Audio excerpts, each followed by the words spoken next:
शहरातील नवी पेठ येथील मन्नपुरम finance limited या ब्रांचमध्ये जे मॅनेजर आहेत हर्षल रवींद्र पेटकर यांच्या फिर्यादीवरून जळगाव शहर येथे 420-34 अन्वय गुन्हा दाखल करण्यात आलेला आहे। त्यांच्या फिर्यादीनुसार दिनांक 1/6/2024 रोजी त्यांच्या ब्रांचमध्ये 3 इसम आले आणि त्यांनी त्यांच्याकडे 4 बांगड्या आणि 1 कानातील झुमके 2 जोड असे ठेवून सोनं तारण ठेवून कर्ज घेण्यासाठी ते आले होते। ते सोनं तारण ठेवून त्यांनी जवळपास त्यांना 2,66,000 रुपयाचं कर्ज त्या दिवशी मंजूर केलं। तसंच त्याच अनुषंगाने परत 5/6/2024 रोजी पुन्हा 2 इसम त्या बँकमध्ये येऊन त्यांनी सेम तशाच बांगड्या 4 बांगड्या आणि 1 झुमकं ठेवून पुन्हा लोन मागण्याचा प्रयत्न केला। त्या दिवशी त्यांनी ते सोन्याच्या बांगड्या आणि झुमके चेक केला असता ते त्यांना डुप्लिकेट आढळले।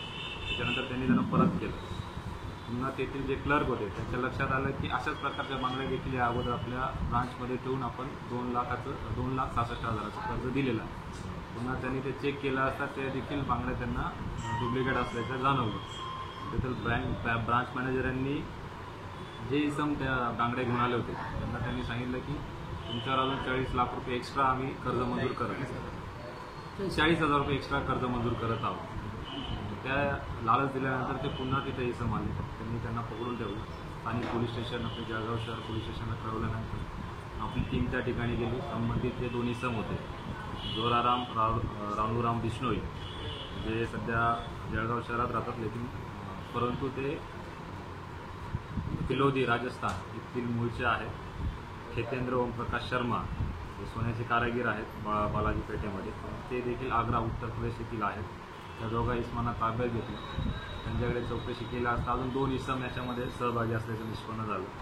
सतीशचंद्र शौरण सिंग हे फायनान्सचं काम करतात ते देखील आग्रा उत्तर प्रदेश येथील आहे। संतोष कुशवाहा हे देखील आग्रा उत्तर प्रदेश येथील आहे। त्यांच्याकडून या गुन्ह्यामध्ये त्यांनी जे डुप्लिकेट सोनं वापरलं होतं ते सोनं जप्त करण्यात आलेलं आहे। या गुन्ह्याकामी जी गाडी त्यांनी दिली होती गाडी देखील जप्त करण्यात आलेली आहे। संबंधित आरोपी हे आपल्या ताब्यामध्ये आहे।